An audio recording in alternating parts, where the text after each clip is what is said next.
Adrenaline சுரப்பிய தூண்டி விடுது. இப்படி மெடிக்கலா ட்ரிகர் பண்ணப்படுற அந்த அட்ரினலின் ரஷ்னால வீரர்களுக்கு மரண பயம் சுத்தமா போயிடும். ஒரு அசாத்தியமான வீரம் பிறக்கும். சத்தத்தை வச்சுக்கிட்டே ஹார்மோன்ஸை கண்ட்ரோல் பண்றது நிஜமாவே ஒரு மைண்ட் ப்ளோயிங் டெக்னாலஜி தானே. தங்க ஆட்களை உசுப்பேத்துறது மட்டும் கிடையாதுங்க, ஆப்போனண்ட்டை கன்ஃபியூஸ் பண்றதுக்கும் இதே ஒலிய ஒரு ஆயுதமா யூஸ் பண்ணிருக்காங்க. பிரத்யேகமான அதிர்வலைகளை பயன்படுத்தி எதிரி படைகளோட கவனத்தை சிதறடிக்கிறது, அவங்க கொண்டு வர பிரம்மாண்டமான யானைகள் குதிரைகளை மிரள வைக்கிறது, இப்படி எதிரி கேம்புக்குள்ளேயே ஒரு பெரிய பீதியை உருவாக்கிடுவாங்க. இது அந்த காலத்தோட ஒரு அட்டகாசமான சைக்கோலாஜிக்கல் வார்ஃபேர். சரி, அடுத்து அழிந்து போன அதிரடி ஒலி அறிவியல் இத பத்தி பாப்போம். போர்க்களம் மட்டும் இல்ல, பழங்கால இசை நூல்கள்ல இன்னும் பல பிரமிக்க வைக்கிற குறிப்புகள் இருக்கு.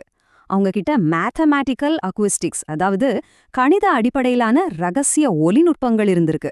அதை வச்சு வெறும் சத்தத்தை பயன்படுத்தி ரொம்ப கடினமான பாறைகளை கூட உடைச்சிருக்காங்க. அது மட்டும் இல்லாம சவுண்ட் வேவ்